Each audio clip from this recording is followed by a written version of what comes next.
talk about your radio show, your podcast, because it's like really your everything that you've been through up to this point has prepared you for your podcast, Brewing with Portia. 100%. I mean, Brew with Portia was what I call my second chance at life.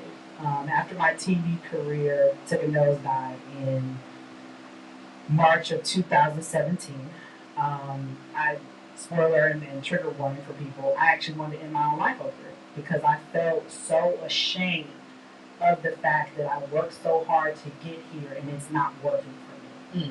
And realistically, at that time, I couldn't see the blessing that it really was. Like, I'm grateful now that I got that phone call. When I was ready to jump off that bridge in 2017, and one of my soul moms called my cell phone and said, Portia, you take your black A to that hospital right now because you're not well.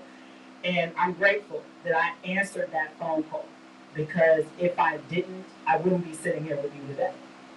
But when I went to the hospital that day and I begged them not to admit me. They probably should have, but they didn't. When I was sitting on the bed and I was just thinking about, man, there's more to Portia's life than this. That was the turning point for me, was to stop living the life that other people wanted for Portia to live and embark on the journey that Portia wanted. And so, let's say fast forward, okay, so I stayed still out of state from 2017 until 2018. And when I moved back home in 18, I was still trying to find my footing, right? Well, WOVU, the radio station here in Cleveland, shout out to all of you there over there. I had become a guest on another show at the time at WOVU. So I was just a featured guest coming on, contributing. Well, a year later, I guess someone had heard me on the other show that I was a part of. And they told the station that I needed my own showtime. Hello. And so I'll never forget it. In September of 2019, I'll never forget the conversation that I had with the station manager. Shout out to Jay the Gospel Kid. And he was like, oh, so I hear that you have an idea for a radio show. And I was like, yes, I do. So I'm telling him the concept of it and everything. And he's like, oh, so when can you begin? I wanted to start in November, which is my birthday. Everybody wants you to start now, huh? And so he's like, oh, that's not going to work. You need to start like now. And I was like, okay, all right. So here's kind of where like the baton fell in my lap. And originally, Brew with Portia was supposed to be a co-hosted show originally with me and a colleague of mine. Well, you know how sometimes when you're ready to take the leap and not all the time everybody else is, but you still have to go on anyway? And that's how it was. My colleague wasn't ready to take the leap with me, and that's okay. Yeah. So I took the baton and ran with it. And I'll never forget it when I came home, and shout out to my mom, my beloved mom, because Brew with Portia got its name from my mom.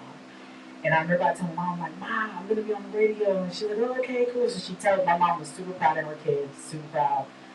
She told my uncle about it. And my uncle was like, oh, what's Portia's show going to be called? Brew with Portia? I was hoping you told that story without me prompting you. I appreciate that so much. Thank you.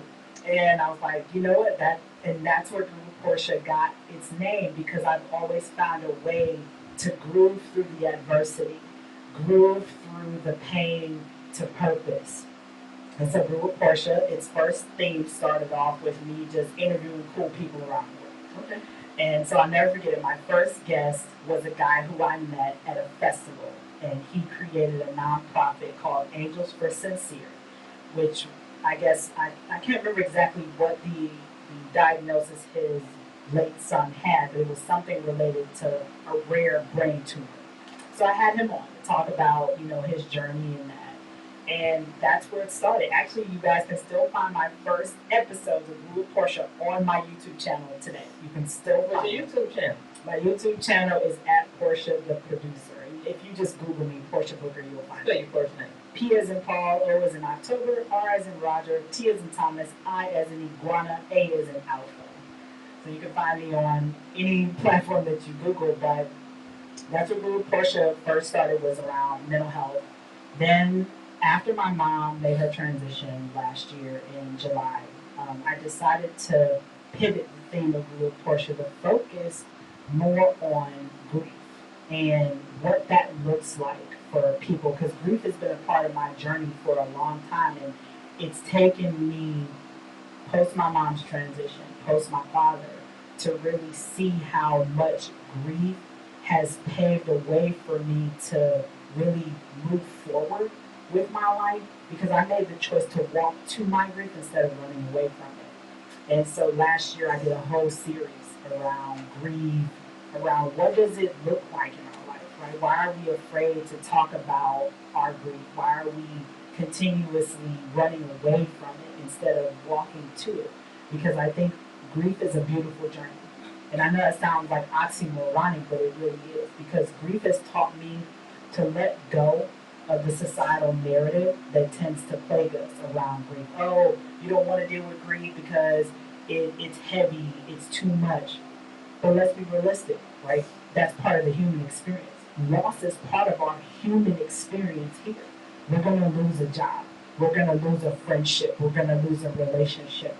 And I don't think it's healthy for us to suppress that loss. I found more strength in speaking about my grief than suppressing it.